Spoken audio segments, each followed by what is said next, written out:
The morning of June 14, 1944, broke over Carentan with the acrid smell of cordite still hanging in the air. Sister Marie-Thérèse Dubois knelt in the small chapel of Saint-Hilaire orphanage, her rosary beads clicking softly between trembling fingers. Outside, the sounds of liberation echoed through the cobblestone streets, American voices mixing with French cheers. But inside her heart, there was only dread. She knew what was coming. She had seen it in the eyes of her neighbors yesterday, the way Marguerite Lefebvre had spat at her feet, the whispers that followed her like shadows. Collaborator, they called her. Traitor, the woman who fed Germans while French children starved. The chapel door burst open with a violence that made the candles flicker. Marguerite stood there, flanked by 3 other women from the resistance, their faces hard as the stone walls around them. Behind them, a crowd had gathered in the orphanage courtyard, perhaps 50 people, their voices rising in a chorus of accusation.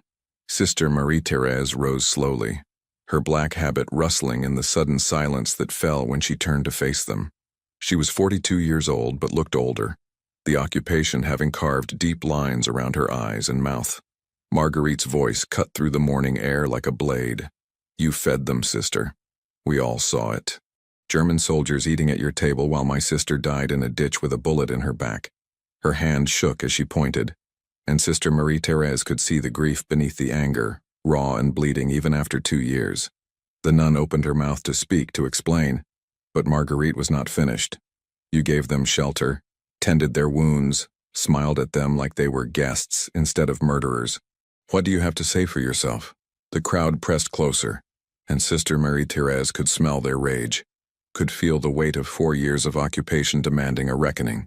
She thought of trying to explain about Colonel Miller, about the day he had arrived with his wounded men and his cold ultimatum: cooperate or the orphanage burns with the children inside. She thought of the 23 children sleeping upstairs, oblivious to the drama unfolding below, children she had kept alive through the darkest years of the war. But she saw no mercy in these faces, only the need for justice, even if it was the wrong justice aimed at the wrong person. Father Lucien Beaumont pushed through the crowd, his cassock dusty from running. "Stop this madness," he shouted, his voice hoarse. "Sister Marie-Thérèse is innocent. She did what she had to do to protect the children." But his words were drowned out by the crowd's roar. Someone shouted about shaving her head, the traditional punishment for horizontal collaboration. Someone else demanded she be shot. Marguerite raised her hand and silence fell again, heavy and expectant. "We will try her here and now," Marguerite declared. "Let her defend herself if she can." The crowd murmured approval, and Sister Marie-Thérèse felt her legs weaken. She had faced many fears during the occupation: the constant terror of German patrols, the gnawing hunger, the sound of gunfire in the night. But this was different. This was her own people, her own community, turning against her. She had always known it might come to this, had accepted it as the price of keeping the children safe. But now that the moment was here, she found herself desperately wanting to live. Father Beaumont tried again. "Listen to me, all of you. I was here. I saw what happened. Colonel Miller threatened to burn the orphanage if Sister Marie-Thérèse did not cooperate. What would you have had her do? Let the children die?" But Marguerite's face was stone. "My sister was 20 years old," she said quietly. "She had her whole life ahead of her. She died fighting these monsters, and this woman fed them soup." The crowd surged forward, and Sister Marie-Thérèse found herself being dragged from the chapel into the courtyard. The morning sun was bright, painfully bright, and she squinted against it as rough hands pushed her against the courtyard wall. "This is where it ends," she thought. After everything, after all the nights lying awake listening for footsteps, after all the careful rationing to keep the children fed, after all the prayers whispered in the dark, this is how it ends. She closed her eyes and began to pray, not for herself, but for the children, for someone to take care of them when she was gone. A child's scream cut through the chaos. Etienne, 8 years old and small for his age, burst from the orphanage door and threw himself at Sister Marie-Thérèse, wrapping his thin arms around her waist. "Do not hurt her," he sobbed. "She saved us. She saved all of us." Other children began appearing in the doorway, their faces frightened, and the crowd hesitated. Marguerite's expression flickered, something like doubt crossing her features, but then she hardened again. "Take the boy away," she ordered. Before anyone could move, a new voice rang out across the courtyard, speaking French with an American accent. "What the hell is going on here?" Lieutenant James Hartley of the 101st Airborne Division pushed through the crowd, his Thompson submachine gun slung across his chest, his uniform still dirty from 3 days of street fighting. He was 26 years old, from Ohio, and he had seen enough summary executions in the past week to recognize one in the making. His eyes took in the scene quickly. The nun against the wall, the angry crowd, the terrified children. Someone better start explaining, and fast. Marguerite turned to face him, her chin raised defiantly. "This is French business, Lieutenant. This woman collaborated with the Germans. She fed them, sheltered them, betrayed her own people. We are administering justice." Hartley's jaw tightened. He had liberated 3 French towns in the past 2 weeks, and in each one he had seen this same scene play out. Angry crowds and accusations, some justified and some not. He had learned to be careful, to ask questions before allowing passions to dictate justice. "Did she collaborate or did she survive?" Hartley asked quietly. "There is a difference." He looked at Sister Marie-Thérèse, saw the resignation in her eyes, the way she held the child close, and something in his gut told him this was not a collaborator, but a victim of impossible choices. "Tell me what happened, sister. All of it." Sister Marie-Thérèse's voice was barely above a whisper. "Colonel Heinrich Müller came here in October of 1942. He had 8 wounded soldiers who needed care. He said if I did not take them in, he would burn the orphanage with the children inside. What choice did I have? I fed them from our own rations, tended their wounds, and prayed for their souls. When they left, more came. For 2 years this orphanage was a German aid station. I hated every moment of it, but I would do it again to keep these children safe." Marguerite's voice was sharp with pain. "And while you played nurse to Nazis, French patriots were dying. My sister died, sister. She died fighting for France while you served soup to the enemy. How is that justice? How is that survival? That is collaboration, pure and simple." The crowd murmured agreement, and Hartley could feel the situation slipping toward violence again. He needed to defuse this quickly, but he also needed the truth. Father Beaumont stepped forward again, his voice urgent. "Lieutenant, I can vouch for Sister Marie-Thérèse. She never betrayed anyone to the Germans. She never gave them information. She simply kept the children alive. Is that a crime? Should she have let them all die to prove her patriotism?" Hartley looked at the priest, then at the nun, then at the children clustering in the doorway. He thought of his own mother, a devout Catholic who had taught Sunday school for 20 years. What would she have done in Sister Marie-Thérèse's place? Private Tommy Sullivan appeared at Hartley's elbow, a gangly 19-year-old from Brooklyn with a talent for finding trouble and food in equal measure. "Lieutenant," he said, holding up a dented can of Campbell's chicken noodle soup. "Found this in my pack. Thought maybe the kids might want it." He looked around at the tense scene, his expression confused. "Did I interrupt something important?" The absurdity of the moment, the appearance of an American private offering soup in the middle of a potential execution, broke something in the tension. Hartley almost laughed, but he saw the opportunity and seized it. "Private Sullivan," he said loudly, "give that soup to Sister Marie-Thérèse. If she is such a collaborator, let her prove it by feeding French children with American rations instead of feeding German soldiers with French bread. Let us see where her loyalties truly lie." Sullivan, still confused but obedient, handed the can to Sister Marie-Thérèse. She took it with shaking hands, staring at it as if it were a miracle. The label was in English, the red and white colors bright and foreign. Etienne looked up at her with wide eyes. "Is it real food, sister? Are we going to eat?" His voice was so full of hope that several people in the crowd looked away, shame beginning to creep into their anger. Hartley pressed his advantage. "How many children are in this orphanage, sister?"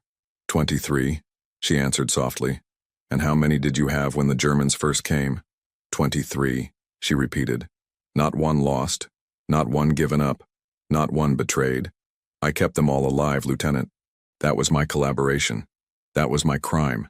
Keeping children alive in hell." Marguerite's face was working, emotions battling across her features. "But you fed the enemy," she said, but her voice had lost its edge. "You gave them comfort." Sister Marie-Thérèse met her eyes directly for the first time. "I gave them soup and bandages, Marguerite. I gave these children life. Which do you think God will judge me for more harshly?" Hartley could see the crowd wavering. He had seen this before. The moment when rage began to transform into doubt, when the thirst for vengeance encountered the complexity of truth, he decided to push further. "How many of you have children?" he asked the crowd. A dozen hands went up slowly. "And how many of you would have done differently in Sister Marie-Thérèse's place?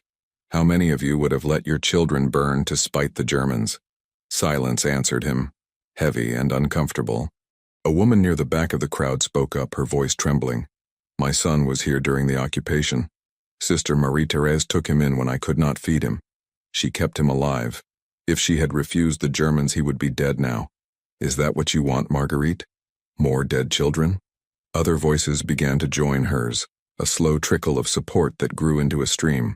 Sister Marie-Thérèse had helped many families during the dark years, taking in children when parents could not feed them, sharing what little the orphanage had, never asking for anything in return. Marguerite stood frozen, her certainty crumbling. She looked at Sister Marie-Thérèse, at Etienne clinging to her habit, at the other children watching from the doorway, and something broke inside her.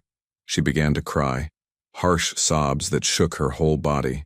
"My sister," she gasped. "My beautiful sister." Someone had to pay. Someone had to answer for all of it. Father Beaumont moved to her side, placing a gentle hand on her shoulder. "The Germans will answer, child. They are answering now. With every mile they retreat. But punishing the innocent will not bring your sister back." Hartley watched as the crowd began to disperse, people drifting away in twos and threes, their anger spent, replaced by exhaustion and shame. He approached Sister Marie-Thérèse, who still stood against the wall, clutching the soup can like a lifeline. "You are safe now, sister," he said gently. "No one is going to hurt you." She looked up at him, and he saw tears streaming down her face. "Thank you, Lieutenant. Thank you for asking questions instead of looking away." Private Sullivan, ever practical, cleared his throat. "So, sister, you want me to help you open that soup? I got a can opener somewhere in my gear. The children could probably use a hot meal." Sister Marie-Thérèse laughed, a sound somewhere between joy and hysteria. "Yes, Private. Yes, please. Let us feed the children. That is all I have ever wanted to do. Feed the children and keep them safe." As Sullivan and Sister Marie-Thérèse headed toward the orphanage kitchen, followed by a stream of excited children, Hartley stood in the courtyard with Father Beaumont. The priest looked exhausted, older than his 50 years. "Thank you, Lieutenant. You saved her life today." Hartley shook his head. "I just asked questions, Father. The truth saved her life. The truth in a can of soup." Father Beaumont smiled sadly. "In times like these, Lieutenant, truth is often the first casualty. Thank you for being willing to search for it." Hartley thought about that as he walked back through the streets of Carentan toward his unit's position. He had been fighting for 3 weeks since D-Day, had seen men die, had killed men himself, had waded through blood and mud and chaos. But this morning, in a small orphanage courtyard, he had learned something important about liberation. It was not just about driving out the Germans. It was about preventing the liberated from destroying themselves in the aftermath. That evening, Hartley returned to the orphanage with more rations, cans of Spam and condensed milk, chocolate bars and cigarettes to trade for fresh bread. Sister Marie-Thérèse met him at the door, and for the first time he saw her smile. "The children are singing, Lieutenant," she said wonderingly. "For the first time in 4 years they are singing. Would you like to hear?" He followed her into the dining hall where 23 children sat around a long table, their faces cleaner than they had been that morning, their eyes brighter. They were singing an old French folk song, their voices high and sweet, and Hartley felt something tight in his chest loosen. Private Sullivan was sitting with Etienne, teaching him English phrases. "This is a chocolate bar," he was saying slowly. "Chocolate bar." Etienne repeated it carefully, then bit into the Hershey bar with an expression of pure bliss. "This is heaven," he declared in French. "The Americans brought heaven in brown paper." Sullivan laughed and ruffled the boy's hair. "You are all right, kid. You are going to be just fine." Sister Marie-Thérèse sat down across from Hartley, her hands folded on the table. "I need to tell you something, Lieutenant. Something I have told no one else." Hartley waited, sensing this was important. "Colonel Mueller," she continued quietly, "the German officer who threatened the orphanage. He came back 3 times during the occupation. Each time he asked me questions about the resistance, about local patriots, about supply routes. Each time I told him nothing. I lied. I misdirected. I pleaded ignorance. He never believed me, but he never pushed too hard either. Why not? Hartley asked. Sister Marie-Thérèse's smile was bitter. Because I think, in his own twisted way, he respected what I was doing. He had children of his own back in Germany. He showed me pictures once, 2 boys and a girl. He said he hoped someone was keeping them safe while he was away at war. It was the only human moment I ever saw from him. After that, he stopped pressing me for information. He just brought his wounded and left. Hartley absorbed this. Another layer of complexity in an already complicated story. What happened to him? Sister Marie-Thérèse shook her head. I do not know. He left Carentan 2 weeks before you arrived. I heard he was sent to the Eastern Front. I pray for him sometimes, Lieutenant. Is that wrong? To pray for a man who threatened to burn children alive? Hartley thought about that. About the strange moral landscape of war, where enemies could be human and allies could be monsters, where survival required compromises that peacetime would never understand. I do not think it is wrong, sister, he said finally. I think it is complicated. Everything about this war is complicated. She nodded, relief evident on her face. Thank you for understanding. Thank you for not seeing the world in black and white. Marguerite is not a bad person, Lieutenant. She is just in pain. We are all in pain. We have all lost so much. Hartley looked around the dining hall, at the children eating and laughing, at Private Sullivan making silly faces to entertain them, at Father Beaumont saying grace over a can of Spam. This is what we are fighting for, he thought. Not territory or ideology or national pride. This. Children singing. Nuns feeding the hungry. People choosing mercy over vengeance. This small, fragile, beautiful thing called humanity, persisting in the face of everything trying to destroy it. He felt proud to be part of it, proud to have played even a small role in preserving it. The next morning, Marguerite Lefebvre appeared at the orphanage door. She stood there for a long moment, her face pale, before Sister Marie-Thérèse invited her inside. They sat in the chapel together, 2 women who had survived hell in different ways, and for a long time, neither spoke. Finally, Marguerite broke the silence. I am sorry, sister. I was wrong. I let my grief make me cruel. Sister Marie-Thérèse reached across and took her hand. You were not wrong to grieve, child. You were only wrong to think that more suffering would ease your pain. Marguerite wept then, and Sister Marie-Thérèse held her, this woman who had wanted to kill her just yesterday and offered comfort.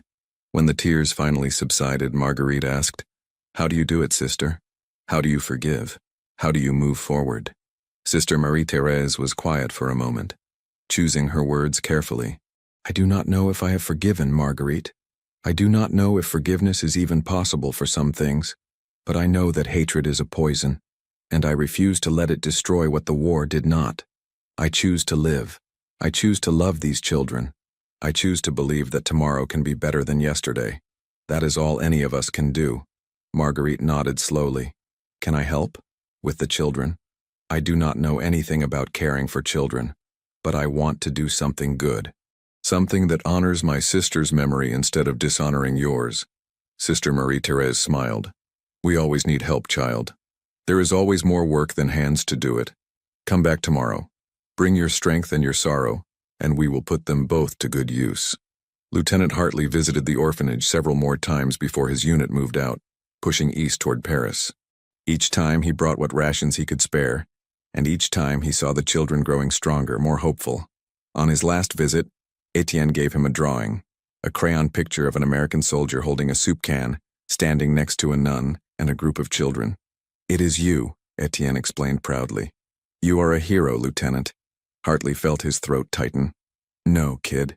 Your sister Marie-Thérèse is the hero. I just brought soup. As he prepared to leave Carentan, Hartley stood in the orphanage courtyard one final time, looking at the wall where Sister Marie-Thérèse had nearly been executed. Father Beaumont joined him, following his gaze. It is strange, the priest said quietly, how close we came to committing an injustice in the name of justice. How easily liberation could have become just another kind of tyranny. Hartley nodded. That is why we have to keep asking questions, Father.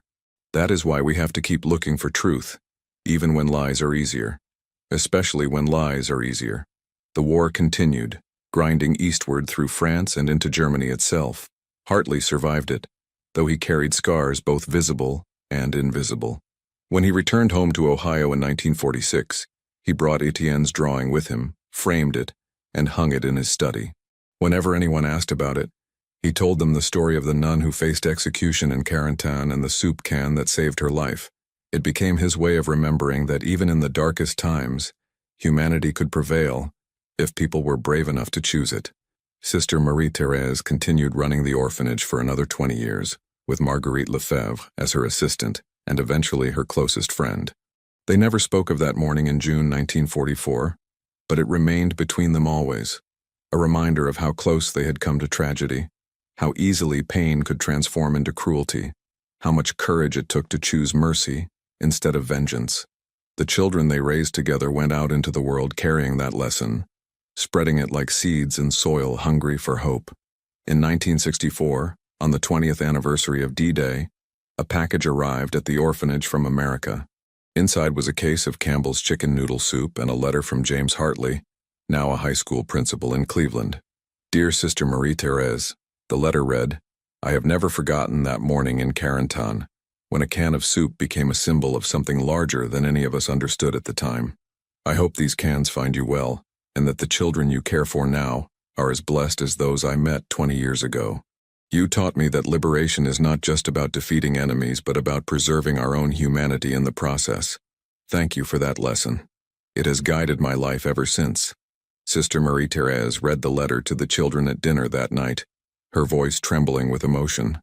Then they opened the soup, heating it on the old stove that had somehow survived the war, and they ate together, remembering and celebrating and giving thanks for the strange grace that had saved them all.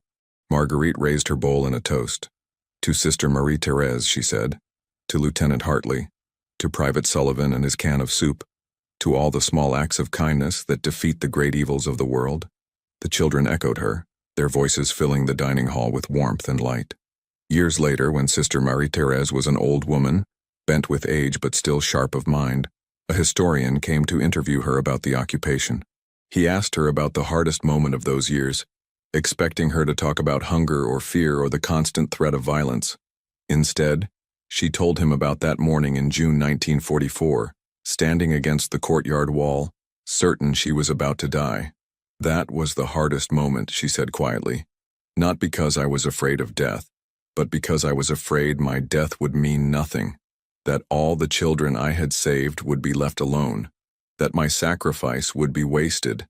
But then Lieutenant Hartley asked questions. He looked for truth, and a young private offered soup. Sometimes the smallest gestures carry the greatest weight. The historian pressed her. Do you think you made the right choice, sister? Feeding the Germans to save the children? She was silent for a long time, her gnarled hands folded in her lap. I think, she said finally, that there are no right choices in war. There are only choices and consequences and the courage to live with both. I chose life over death. I chose children over pride. I chose mercy over vengeance. Were those the right choices? I do not know, but they were my choices, and I would make them again. When Sister Marie-Thérèse died in 1978 at the age of 76, her funeral was attended by hundreds of people. Former orphans came from across France and beyond, men and women now with children and grandchildren of their own, all of them owing their existence to a nun who had made impossible choices in impossible times. Marguerite Lefebvre, now gray-haired and stooped, delivered the eulogy. She spoke of courage and compassion, of the strength it takes to forgive, of the wisdom to know that survival is not the same as collaboration. She spoke of a morning in June 1944 when anger nearly triumphed over justice, and how one woman's quiet dignity had helped a town remember its humanity. Etienne, now a doctor with a practice in Paris, placed a can of Campbell's chicken noodle soup on Sister Marie-Thérèse's grave. It was a ritual he repeated every year on the anniversary of the liberation, a symbol of salvation and the strange paths grace takes in times of darkness. Other former orphans began doing the same, until the grave was surrounded by soup cans, a monument to the power of small kindnesses in the face of great evil. In America, James Hartley kept the crayon drawing until his own death in 1989. In his will, he left it to the National World War II Museum in New Orleans, along with a detailed account of that morning in Carentan. It hangs there still, A simple child's drawing that tells a complicated story about war and peace, justice and mercy, the fine line between collaboration and survival. Visitors often stop to read the placard beside it, and many walk away with tears in their eyes, moved by the reminder that even in humanity's darkest hours, there are always people who choose light. The orphanage in Carentan still stands, though it is now a community center serving a different generation of children. On the wall of the main hall hangs a photograph of Sister Marie-Thérèse surrounded by children, her face worn but smiling, her eyes reflecting both the sorrows she had endured and the hope she had never abandoned. Beside it is a framed letter from Lieutenant James Hartley and a vintage Campbell's soup can in a display case. Underneath, a plaque reads, "In memory of those who chose mercy over vengeance, who asked questions instead of rushing to judgment, who understood that liberation means preserving our humanity, not abandoning it. May we all have the courage to bring soup instead of bullets when the world demands blood." The story of Sister Marie-Thérèse and the soup can has been told and retold, becoming part of the collective memory of Carentan and beyond. It is taught in schools as an example of the complexities of occupation and liberation, the moral ambiguities of survival, the importance of seeking truth before rendering judgment. It has been the subject of books and documentaries, plays and poems, each retelling adding new layers of meaning, new insights into the human capacity for both cruelty and compassion. But perhaps the most important legacy of that June morning in 1944 is not found in museums or history books. It is found in the choices made by the children Sister Marie-Thérèse saved, and their children, and their children's children. It is found in the moments when someone chooses to ask questions instead of making assumptions, to offer help instead of condemnation, to believe in redemption instead of revenge. It is found in every small act of kindness that defies the logic of hatred, every gesture of mercy that refuses to let darkness have the final word. Tommy Sullivan, the private who brought the soup can, returned to Brooklyn after the war and opened a small grocery store. He made it a point to donate food to local orphanages and always kept Campbell's chicken noodle soup in stock. When customers asked why he had so much of it, he would tell them about a nun in France and a moment when a simple can of soup became a lifeline. Many of his customers began doing the same, donating soup to those in need, creating a ripple effect of generosity that spread through the neighborhood and beyond. The story reminds us that history is not made only by generals and politicians, by grand strategies and sweeping battles. It is also made by nuns and lieutenants, by children and soup cans, by the countless small decisions that collectively shape the world. It reminds us that in times of crisis, when emotions run high and the thirst for justice threatens to become a hunger for vengeance, the most heroic act may be simply to pause, to ask questions, to seek understanding before rushing to judgment. Sister Marie-Thérèse's story is not unique.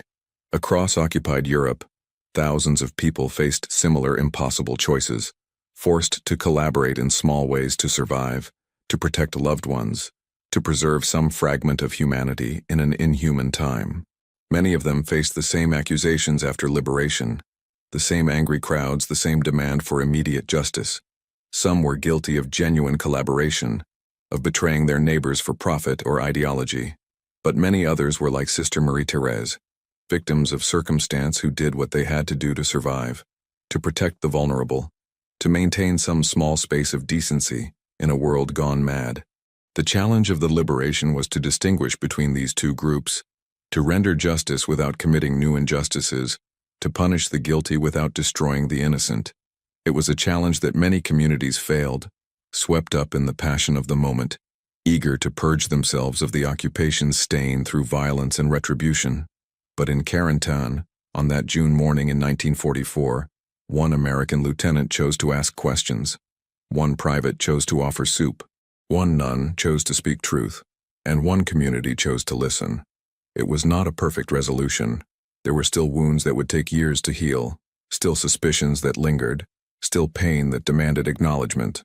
But it was a start, a first step toward healing, toward justice that served humanity instead of destroying it. In the end, the story of Sister Marie-Thérèse and the soup can is a story about the power of ordinary people to do extraordinary things in extraordinary times. It is about the courage to make hard choices and the wisdom to understand that not all hard choices are wrong. It is about the importance of truth in a world of propaganda and lies. the necessity of mercy in a time of vengeance, the possibility of redemption, even in the darkest hours. Most of all, it is a reminder that liberation is not just a military operation, but a moral challenge, requiring us to preserve our humanity, even as we fight against those who would destroy it. It calls us to be better than our enemies, to choose light over darkness, to bring soup instead of bullets, to ask questions instead of rushing to judgment. These are lessons that transcend time and place, relevant not just to the liberation of France in 1944, but to every moment when we must choose between our better and worse angels, between the easy path of hatred and the hard path of understanding. May we all have the wisdom to choose well, and the courage to live with the consequences of our choices.